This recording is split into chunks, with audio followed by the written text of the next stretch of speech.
Hey everyone, thanks for checking out my video, and please subscribe, share, and I hope you enjoy this and find it informative and helpful. I would love if you could join me on my Facebook group, Dream and Vision Design, and follow me as Autumnrainbow over there. So today, we're gonna do a collective card pull, and then we're gonna talk about shadow work and inner child healing for a moment, okay? So let's do our little collective card pull first, and then we'll chat about some other things. So let's see what we've got here. Okay, this is a good one for today for our topic. She-Wolf, Unleash the Wild Within. This is for my Angels and Ancestors deck again, and just for fun, we'll do another. We'll do Spirit Animal.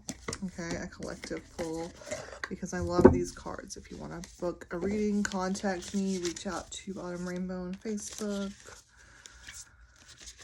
Reach out to me and we can book a reading, a personalized reading for you to get some insight, information, and guidance. So let's see here what we can get as a collective pull here. Okay, and Giraffe Spirit, see the big picture. Okay, so today we're talking about shadow work, and we're talking about embracing the wild within. That's a good thing to bring up, and seeing the big picture. That's another good thing to bring up. So this is interesting. So shadow work is basically just looking at yourself, your relationships, your interactions out in the world and what's going on, and just self-awareness and examination, thinking about, why do I believe this thing? Why do I do this? Why do I do that? Why am I met with this response from this other people and things like that? It's basically just a self-examination to figure out why we do what we do and why we believe what we believe, where these ideas come from.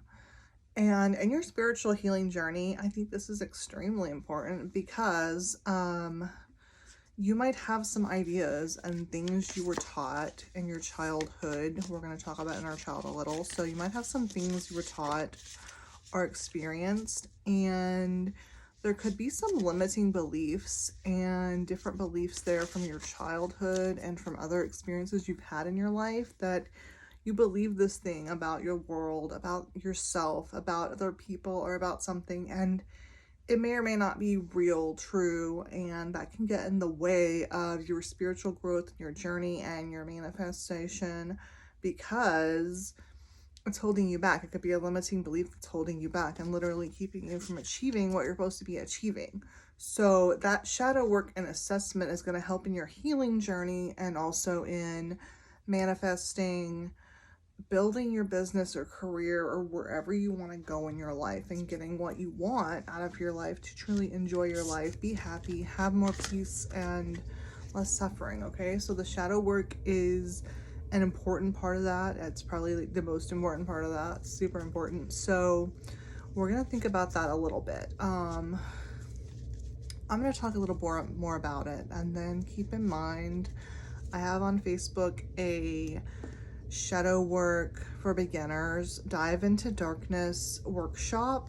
That workshop includes a personalized reading, an extensive guidance reading for you, and also a distance Reiki energy healing. So you've heard me talk a little bit about energy healing and the benefits of that. There's another video on that, so if you missed that, go back to it and catch it up, because that information is important if you're thinking about jumping into shadow work. The reason an energy healing and a distance healing can help you is that it's going to soothe your nervous system. You might have heard of this, like calming down your nervous system. It's going to help you with anxiety.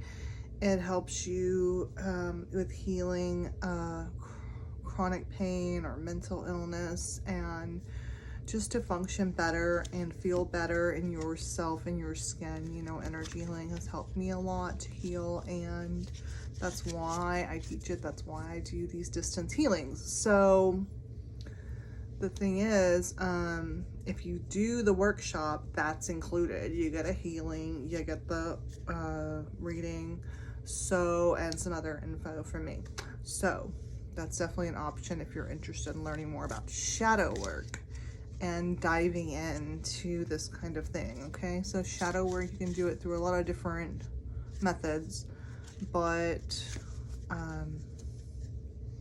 we'll talk more about that in my group in the course too, and further videos. I'm sure it'll come up again. So as far as shadow work for me and inner child healing, they go hand in hand, right? When you're working on your healing journey and you're struggling with something about yourself or about your life, you can trace that pattern back to your childhood and some trauma you experienced there, or your young adult years. And when you trace that back through shadow work and the inner child healing, you're gonna be able to see a pattern, see where things came from, and see why you're feeling this certain way, okay? That's gonna help you identify a limiting belief or false belief about yourself, and lack of self-confidence, lack of self-love, and see where it came from. Like, why do I feel this way? Why do I have imposter syndrome, or whatever it may be that you're struggling with? When you go back there, that's a way to determine where it came from. And if you need help with that, like I said, I've got the workshop, our individual personalized coaching sessions we can do to work through that and focus on those issues, okay?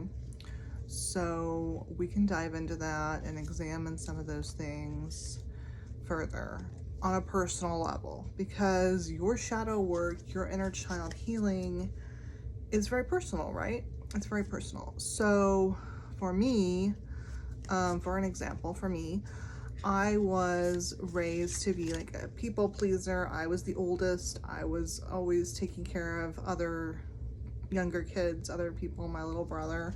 And that was part of my kind of upbringing and what shaped who I became and things I've struggled with, because like I said, I was a people pleaser. I was the calmer of the household, basically, to create a calm, peaceful environment. And I still try to do that. It's important to me, of course, to have a calm, peaceful environment there.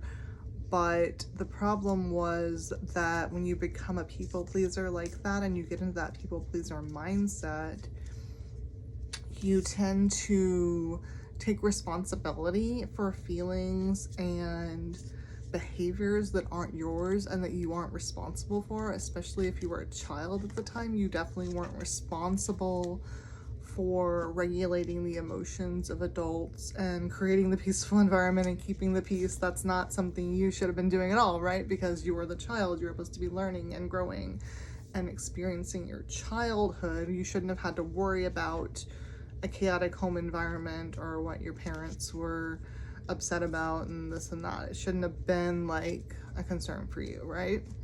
So, and that leads to the people-pleasing tendencies, which can set us up for abuse if we don't have our boundaries up and things like that.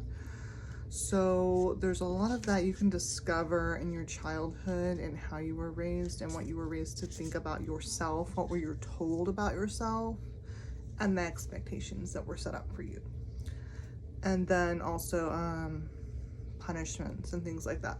So when you're going through this and working on your shadow work and your inner child healing, the distance energy healing is going to help you, because, or learning Reiki if you want to learn Reiki. I teach Reiki on Facebook as well. We will get you into that. But either way, the energy healing and the Reiki, that's going to support you because it helps you as you're processing all these things. You're going to get emotional, and that's okay, you know, and you might not used to be very emotional person. Maybe you repress some emotions and hold them in. You're not used to feeling all that. You're not used to crying a lot, you know, but maybe you've had some anger that we got to transmute into something else.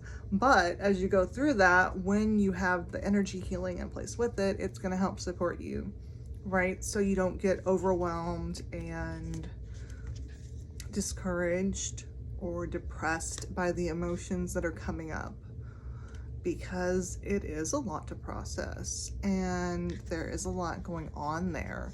So it's a lot to deal with, it's a lot to take on, and that's why I started doing the energy healings and spiritual guidance, and the things I do is so I can assist people who need support during that time, because I've been through a lot of these things and I've been doing shadow work a long time. I did it when I was a kid, probably. I did it because I'm just thoughtful like that and always thinking about things and analyzing things. I'm a really deep thinker, and I'm always like introverted in my head thinking about things because I'm really introverted. So that's something I have experience in, right? So I can relate to, and I have a lot of trauma, PTSD and everything. So yeah, and basically I've gone through a lot of things, and I want to guide other people, help them in their journey, and help them embrace their true authentic self. So going back to, for a second, before we wrap up here, going back to that little card I pulled, the wild with the wolves, was that what it was? Unleash the wild within. Yeah, so unleashing the wild within, there's something I wanted to say about this, is when you embrace your authentic self, you might feel like you're kind of releasing that wild within. You know, you might feel kind of wild, rebellious. It's an active rebellion to heal yourself and work on your healing journey and be self-aware and think about things and think about what impact you have in the world and what your actions have in the world. That's a journey, and it's a wild time, it's a wild ride, but it's worth doing because it's going to be something that leads to more peace and happiness. And if you aren't happy in your life, or you're not feeling peace with who you are and where you're at, this is something that's going to get you there, and this is the way to get there, right? So this is like the roadmap to envisioning and designing your dream life, which is what I talk about in my group. So this is actually the roadmap to that, as inner child healing, shadow work, diving into these emotions and feelings and thinking about things and feeling things, and maybe feeling things and thinking about things you hadn't been thought about in a long time, something you've repressed or haven't been thinking about, but bringing it back up is necessary, because for your healing journey, if that's hidden and undercover, then you're not really dealing with it, you're just putting it aside. Okay, and that's what caused a lot of problems in people's life. They just put it aside. They don't want to think about it. They don't want to deal with it. They want to pretend like it doesn't bother them, but then they'll get mad about someone for something stupid because they're upset about this other thing still that happened maybe a long time ago, and it's impacted how they deal with the world and how they process things. So yeah, when you start to heal that and get on that healing journey, you're going to be happier, you're going to have more peace in your life, you're going to feel better, you're going to have less pain, and that's going to help you heal your body, your mind, everything. And that's going to impact everyone else's healing around you. So if you have any questions, let me know. Again, reach out on Facebook or on here and contact me. Drop a question in the comments and just let me know what you think about this. And thanks for watching. And remember to reach out if you want to do that shadow work workshop.